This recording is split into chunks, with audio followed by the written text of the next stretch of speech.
கட்டுப்பாட்டு திட்டம். அந்த திட்டத்தின் கீழ 9வது சுற்றா நம்ம இங்க வந்து மாநில அரசு, மத்திய அரசு இணைந்து இந்த கோமாரி நோய் தடுப்பூசி திட்டத்தை இன்னைக்கு செயல்படுத்திருக்காங்க. இன்னைக்கு ஸ்டார்ட் பண்ணியிருக்கு. அது 1/7ல இருந்து 10/8 வரைக்கும் போகுது.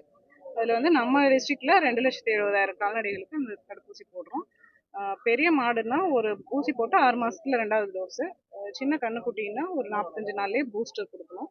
இது வந்து முக்கியமா இந்த நோயால பக்கத்துல காற்றுல பரவுறதுனால பக்கத்துல வளர்ற மாடுகள் அது எல்லாமே பாதிக்கப்படுது. பால் குடிக்கிற கண்ணுக்குட்டியும் பாதிக்கப்படுது. அப்படிங்கிறதுனால இந்த தடுப்பூசி வந்து ரொம்ப அவசியம். அதனால கண்டிப்பா வந்து எல்லாரையும் 100% கவரேஜ் கொடுத்து போட சொல்லியிருக்கோம். அதுக்கான இன்னைக்கு ஆரம்பம். அதனால இன்னைக்கு ஆரம்பிச்சு வச்சிருக்கோம். 10/8 வரைக்கும் இது இருக்கும். முடிஞ்ச வரைக்கும் எல்லா கால்நடை வளர்ப்போரும் இந்த திட்டத்துல பயன்பெற்றுக் கொள்ளுமாறு கேட்டுக்கொள்கிறேன். நடமாடும் மருத்துவம், அந்த கால்நடை மருத்துவம் இருக்கு. அது ஏரியாக்குள்ள வந்து பாத்தீங்கன்னா கிராமப்புறங்கள்ல வரதே இல்லை அப்படின்னு ஒரு குற்றச்சாட்டு இருக்கு. ஏதாவது ஸ்பெசிஃபிக்கா சொன்னீங்கன்னா பரவாயில்ல. நம்ம குறிப்பிட்ட அளவு எண்ணிக்கையில தான் நடமாடும் மருந்து வச்சிருப்போம். அதனால ஒவ்வொரு ஏரியாவுக்கு ஷெடியூல் போட்டு கவர் பண்ணுவோம். அதிக கால்நடைகள் இருக்க ஏரியாவுக்கு ப்ரிஃபரன்ஸ் கொடுத்து போவோம்.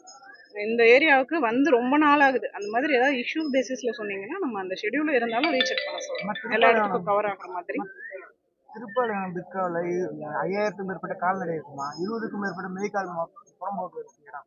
அதுல மேய்ச்சல் காலங்கள்லாம் அமைச்சு தர கால்நடைத்துறைக்கும் விவசாயத்துறைக்கும் கலெக்டர் மனு கொடுத்து இது வரைக்கும் நடவடிக்கை வந்து பாக்குறாங்க. அந்த இடத்துல அமைக்கிறதுக்கு எந்த நடவடிக்கை மற்ற ஊராட்சிகள் எல்லாம் பண்ணிருக்காங்க. பண்ணா அதுல 100 நாள் வேலை செய்யறதுக்கும் கால்நடைகளுக்கும் விபத்து ஏற்படாம இருக்கிறதுக்கும் எல்லாத்துக்கும் நல்லா இருக்கும். பவுண்ட் அமைச்சிருந்தா அதுவும் இல்ல மெதூர் ஊராட்சியில மக்கள் அதுக்கு என்னமா நடவடிக்கை இருக்கு? எல்லாமே ஆக்கிரமிப்புக்கு இப்ப நோட்டீஸ் கொடுத்திருக்காங்க. ஆக்கிரமிப்பு ரிமூவல் ஃபர்ஸ்ட் ஸ்டேஜ். நீங்க சொன்ன மாதிரி கேட்டில் பவுண்ட் அல்லது மேய்ச்சல் தரையானா அதோடைய மண்ணு பார்ப்பாங்க. அது நேச்சரே வந்து ஓகே அப்படின்னா பாறையா இருந்தா பண்ண முடியாது. மண்ணோட நேச்சரை பார்த்துட்டு அதை டெவலப் பண்ணுவோம். கண்டிப்பா நடவடிக்கை. கிராம பொன்னேரி நகராட்சி மருத்துவ கால்நடை ஹாஸ்பிட்டலுக்கெல்லாம் டேரக்டரே போக மாட்டேங்கிறாங்க. டாக்டர்ஸ் அது ஸ்பெசிஃபிக்கா சொன்னீங்கன்னா பரவாயில்ல. இருந்தாலும் நாங்க ரேண்டம் இன்ஸ்பெக்ஷன்ஸ் பாக்குறோம். அதை என்ஷூர் பண்றோம்.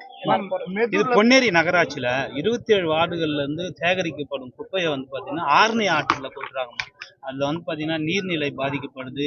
10க்கும் மேற்பட்ட போர்வெல் போட்டு கிராமப்புறங்கள்ல தண்ணி எடுத்துட்டு போறாங்க. ரொம்ப இல்ல இப்போ நம்ம வந்து இந்த சாலிட் வேஸ்ட் செக்ரிகேஷனுக்கான ஒரு ரூல் வந்திருக்கு. அதன்படி 4 விதமா பிரிக்கணும். கம்பல்சரி குப்பையை வீட்லயே மட்கும் குப்பை, polythene, battery and sanitary napkin பிரிச்சுதான் டிஸ்போசல் பண்ணணும்.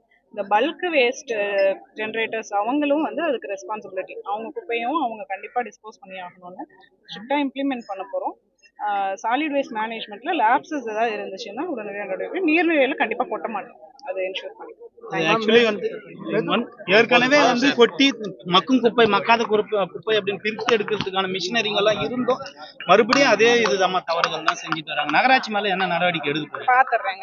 அந்த மாதிரி இஷ்யூ இருந்தா கண்டிப்பா நடவடிக்கை கண்டிப்பா இருக்குமா? 5 வருஷமா நடக்கலமா.